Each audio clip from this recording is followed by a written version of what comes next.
Homemakers shouldn't be extravagant. The electricity bill is $3, and daily food costs should also be $3.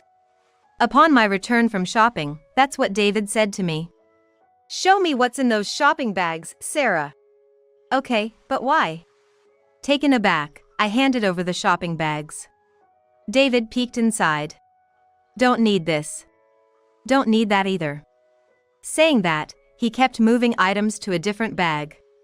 As I was wondering what he was doing, David showed me the bag he had prepared. We don't need sweets. Return them. But those are my little joys during my chores. Didn't you hear me? Furious, David thrusted the bag at me. How many times do I have to say it? Daily food cost is $3. We don't need sweets. With that, he stormed off with loud steps. Then, settling onto the couch, he started to read the newspaper. Watching that, I was at a loss for words. As I stood there holding the bag he had thrusted at me, David spoke with irritation. Return them quick. The grocery store is a 10-minute walk away. It's the peak of summer, and it's so hot outside that it feels like everything's gonna melt. I had just gotten back, drenched in sweat from shopping.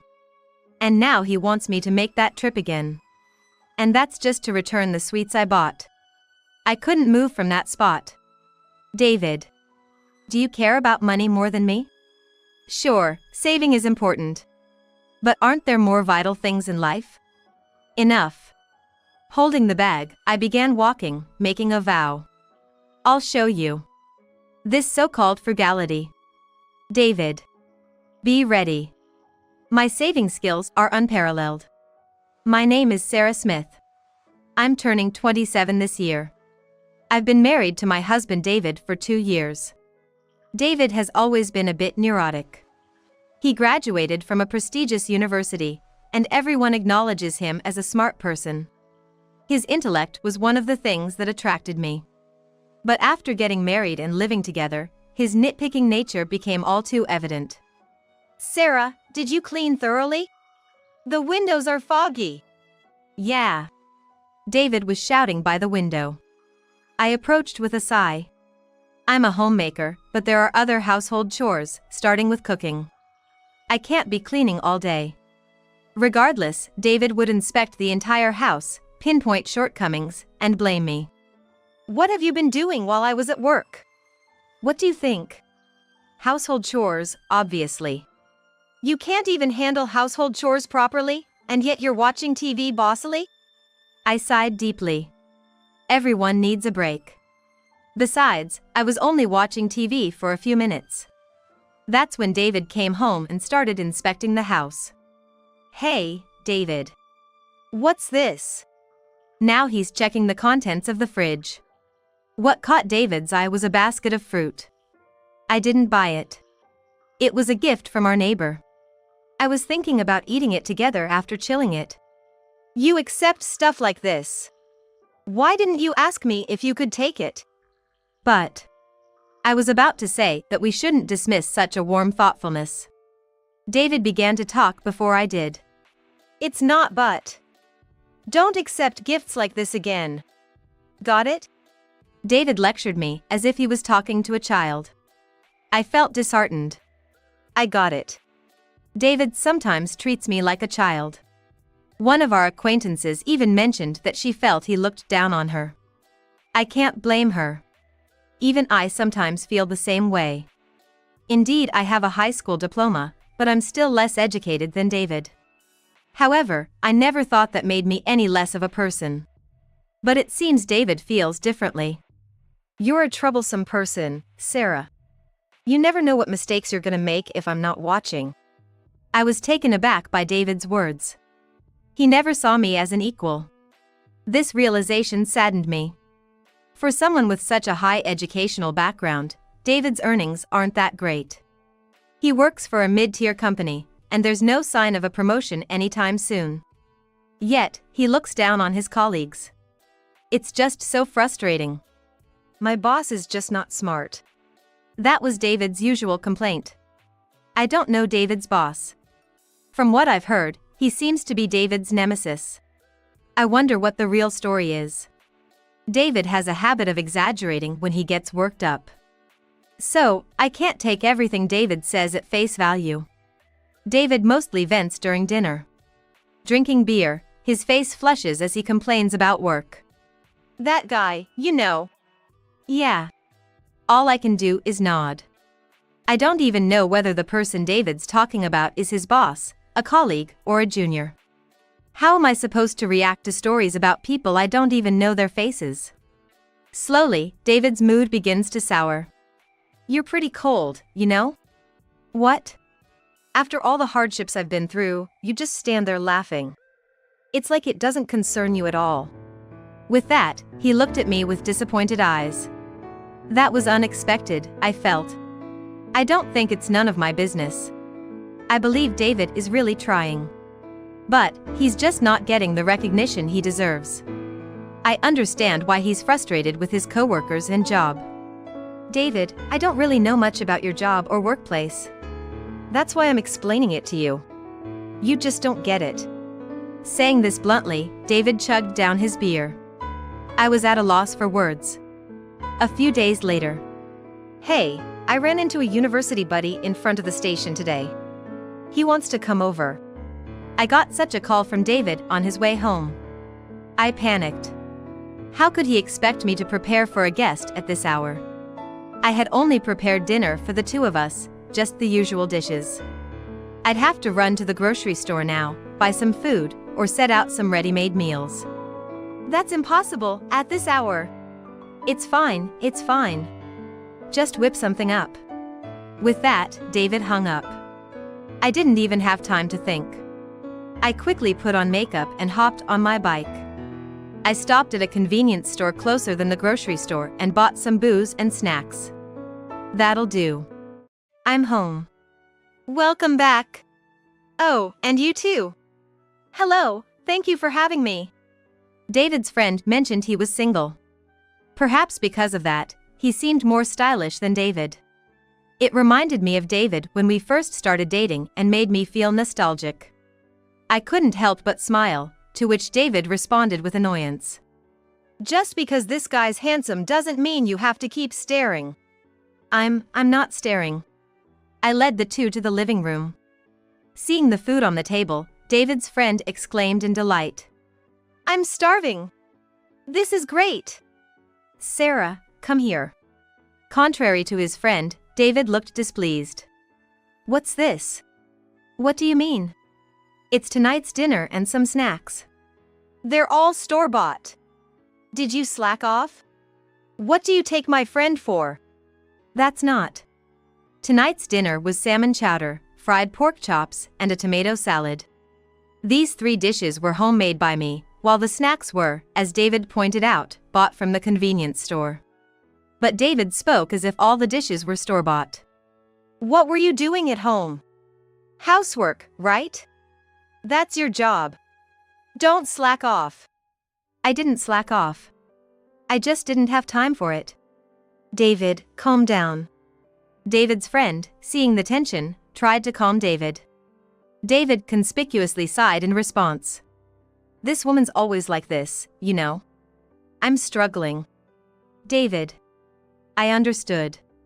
Just as David was bad-mouthing his workplace at home, he was bad-mouthing me when he was at work or with friends.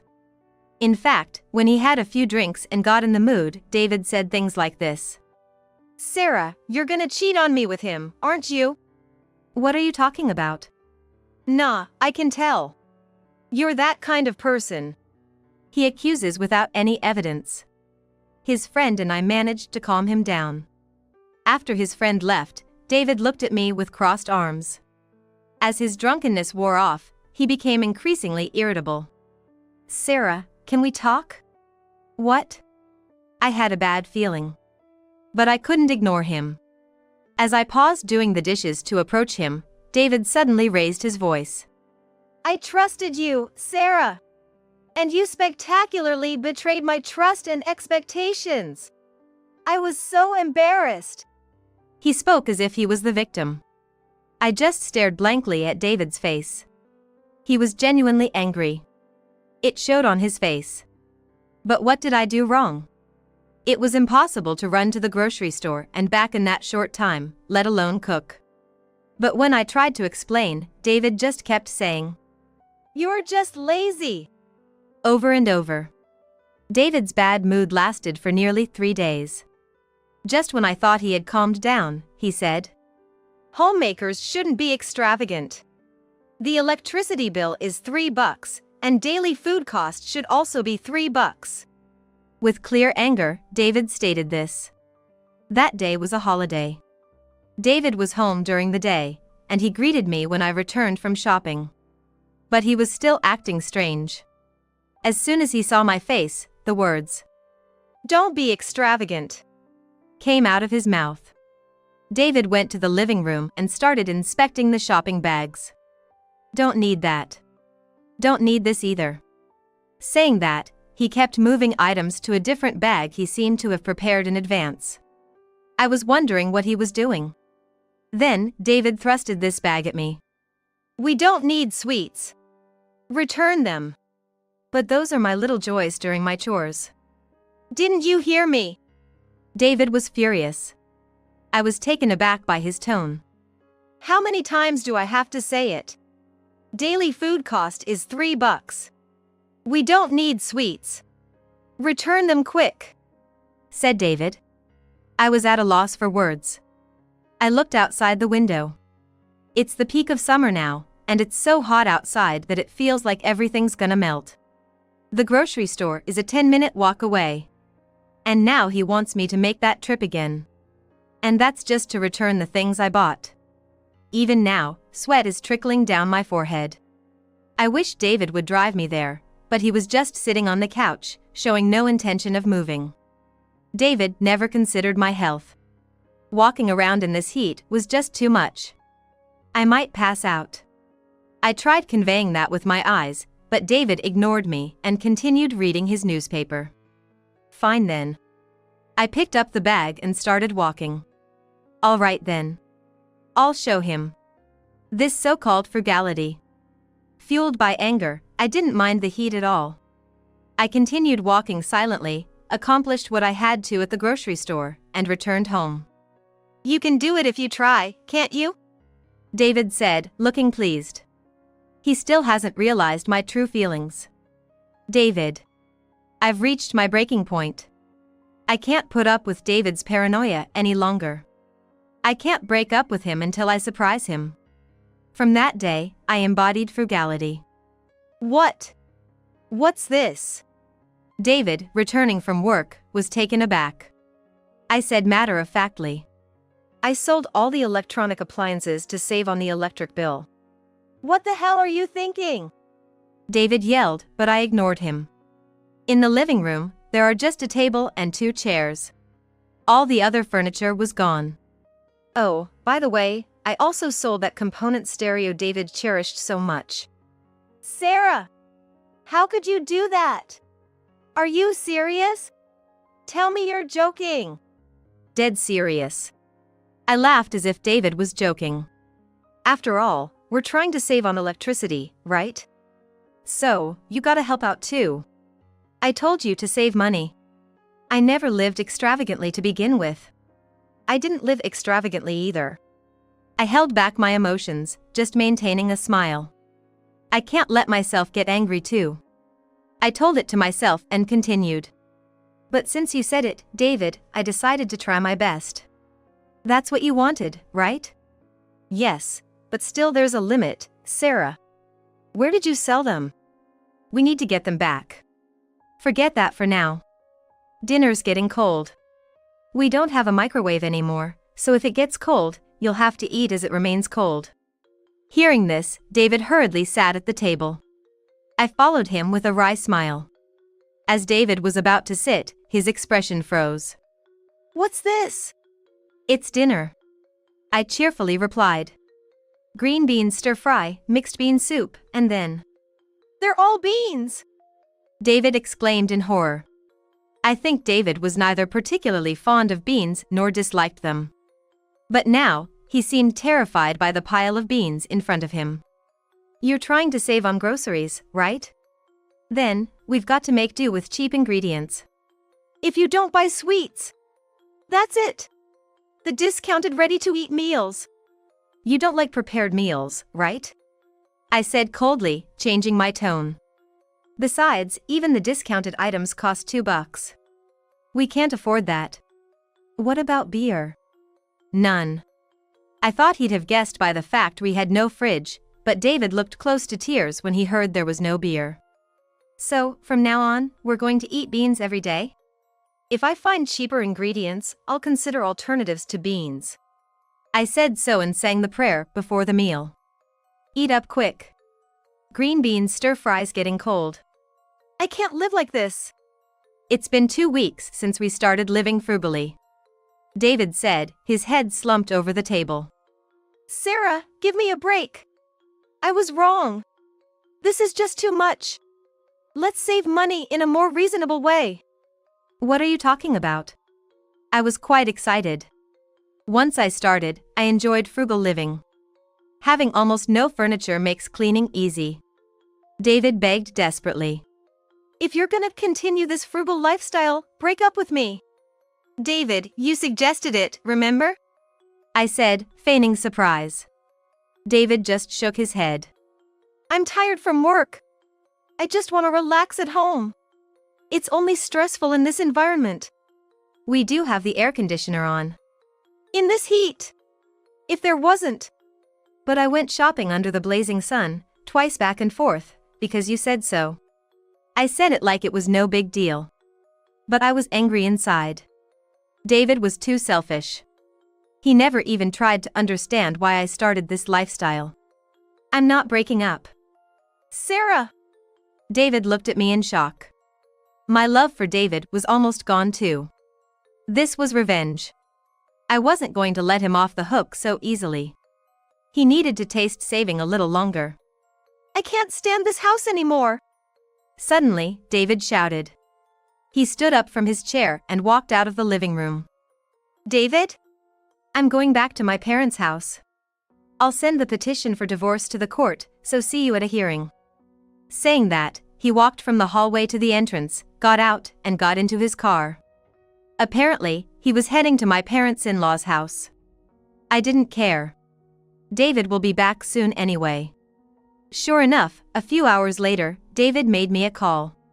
Sarah, what the heck did you tell my folks? David's voice was trembling. With a wry smile, I replied. I told your mom about everything you've done to me so far. I asked her, is this how you raised him? You did what? Of course she didn't remember having done that. She was shocked to hear how you've been acting.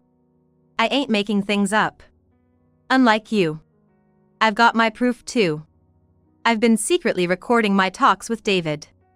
When I played it to my mother-in-law, she was so shocked that she was crying over the phone. As you ran your mouth too much, my dad chewed me out and kicked me out of the house.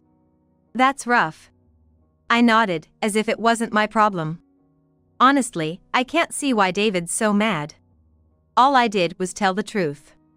As a result, it was my parents-in-law's decision to kick out David. More to the point, David got what he deserved. It ain't just about how my parents-in-law acted. The fact that our meals became beans-centered and that I sold appliances were all triggered by David's words. Now they want me to go home and make it up to you. They're all siding with you. Sarah, what did you say to them? I ain't done anything. Even amazed at David's paranoia, I carried on. David, if you're so keen on splitting up, I'll give in to the divorce. For real? Yeah, but there's a condition. Out with it.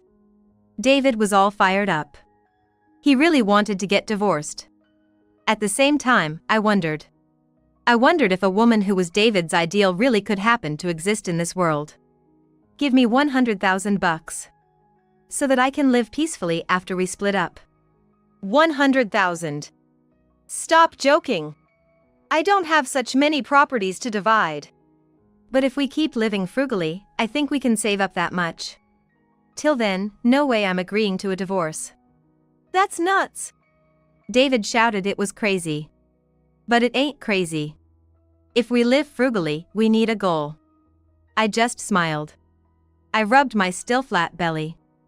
I think it's better than monthly child support. Child support? Don't tell me. Over the phone, I nodded, saying, "That's right. I'm 3 months pregnant. The reason I won't divorce you is this baby. Don't kid yourself thinking I still have feelings for ya." "Sarah, did you tell that to my parents?" "Sure did. Speaking of which, they're probably even more panicked now." David was lost for words. I guess this pregnancy was the worst news for him. But it ain't the kid's fault. I'm excited for when the little one arrives, and I know I gotta save for them. Don't worry. We'll look for recipes and ingredients that are cheap, not just beans. And we won't sell the heating and cooling system. We gotta think of our child after all. David was now in tears. After being driven out of his parents' house, David had lost a place to go. With a child on the way, pushing for a divorce would be difficult. Got it. All right then. Come back soon. I ended the call with a smile. Ever since that day, David stopped criticizing my housework. He still didn't help out, but the fact that he stopped saying anything was a big relief for me. "Mommy." "Oh, Catherine, what's up?" I turned around with a smile. A girl was born. Her name was Catherine. Catherine didn't get close to David. At first, David was fond of her, but she cried every time he picked her up, so he eventually stopped paying attention to her. "Today, I drew this at kindergarten." "Oh, that's so good. Did you draw me?" "Yes." Looking at Catherine, I could see features of David in her. But her personality was straightforward and not at all like David's domineering nature. I was relieved about that. "Daddy's late again today, isn't he?" "Yeah, he's swamped at work." David had been taking on more overtime and working weekends since then. The fact that David wasn't lying was evident from his paychecks. He seemed to make a lot of mistakes in his crucial work, and climbing the corporate ladder seemed distant, but he was hell-bent on making money. "You really want to get divorced soon?" I asked David when he came home late at night. "Definitely." Without looking at me, David replied, "I'm gonna leave this house as soon as possible and get back to a life with TV and music." "All right, good luck with that." David was working hard to reach his target. On my end, I continued to save money as a hobby, not as a punishment.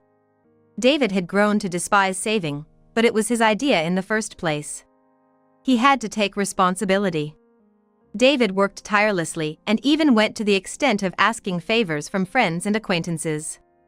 Eventually, he seemed to have gathered the promised amount.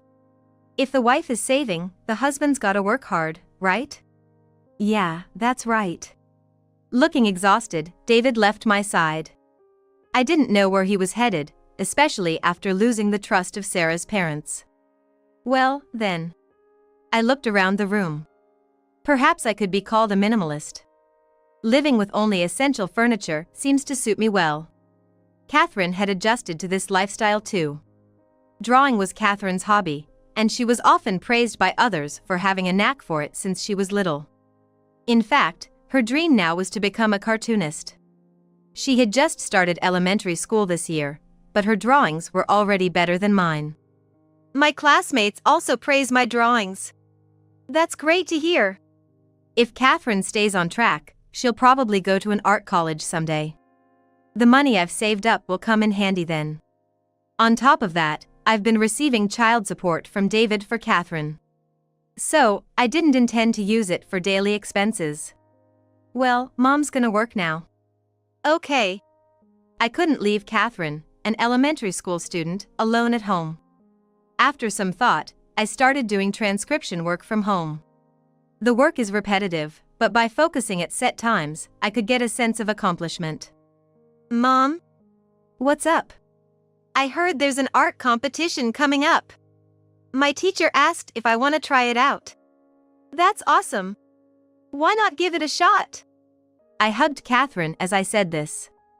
Catherine seemed uncertain at first, but soon nodded strongly. "Yeah. I'll give it a try." "That's the spirit, Catherine." I nodded in agreement. For Catherine, what should we have for our meals tomorrow? Planning meals is fun. I used to be forced to do chores before. Even if I cooked, David never said it was delicious. He was checking every corner of the room, looking for any oversight. I used to dread household chores. I was always anxious that I might have done something wrong or that he would complain. But now it's different. Now, I have Catherine who appreciates my cooking. I never imagined that it could make household chores so enjoyable. My life is fulfilling now.